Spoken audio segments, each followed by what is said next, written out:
Let me speak plainly. This is my final word on Behemoth X, on E.A. Koetting, and on the movement they helped build, Become a Living God, a movement that preys on the wounded and sells them death disguised as power. Let's talk numbers. Behemoth X's channel has over 40,000 YouTube subscribers.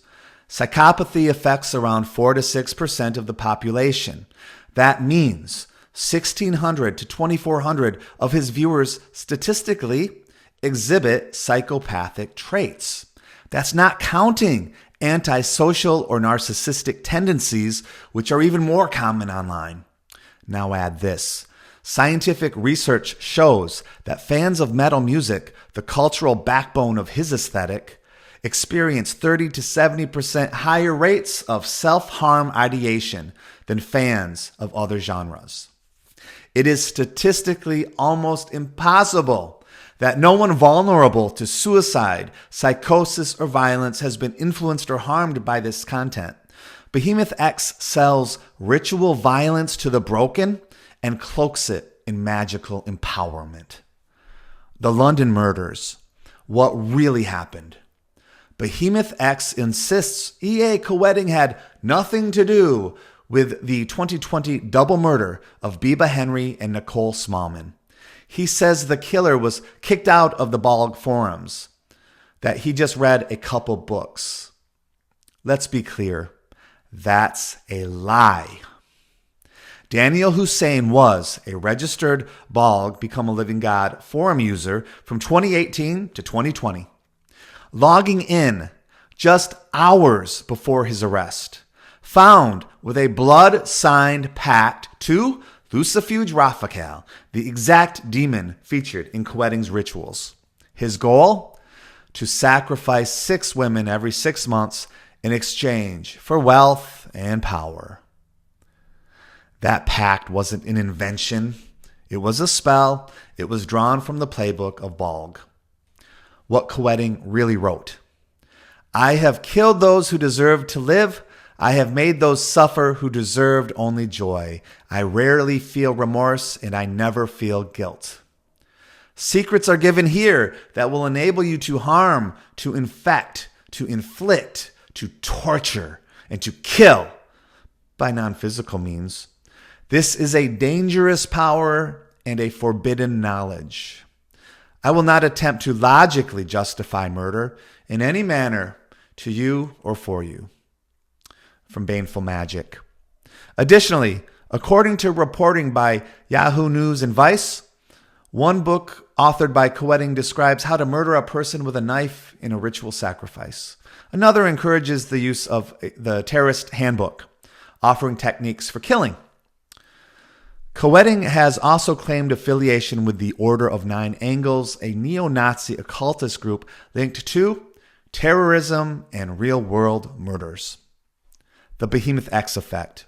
Behemoth X doesn't deny the magic is real. He insists it is. He performs blood rituals on camera. He invokes demons. He laces it all with sinister energy. And then he hides behind loopholes. It's age restricted, he says. But even if that worked, and it doesn't, what about adults? What about vulnerable adults in psychosis, depression, grief?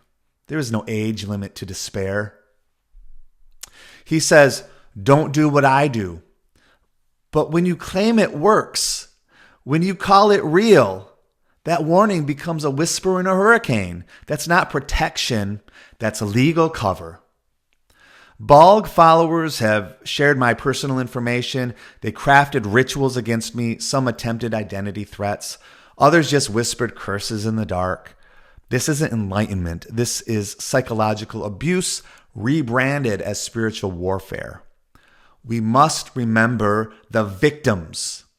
We cannot allow ourselves to get lost in drama, in spectacle, in who's winning an online argument. 2 women were murdered. Nicole Smallman, Biba Henry. They were daughters, sisters, loved. Their deaths were not abstract. They were not symbolic. They were real. And people like Behemoth X are trying to rewrite history, to erase the role his colleague played by minimizing Koetting's teachings and mocking those who call out the danger. We cannot let those lies take root. The real alternative, a Gnostic path. True Gnosticism isn't about rebellion through violence. It's about rebellion through awakening. It's about seeing through the illusion of domination. It's about remembering the divine spark inside you long before you signed a pact, lit a candle, or spilled a drop of blood. You don't need to harm to heal. You don't need demons to reclaim your story. You need clarity. You need love. You need a way out of the labyrinth, not a darker tunnel inside it. The Lantern Bridge ethos. At Lantern Bridge, I don't offer easy answers, but I offer something honest. I've stood at the edge, I've looked into the void, and I came back with this. There is a sacred fire inside you that no curse can touch.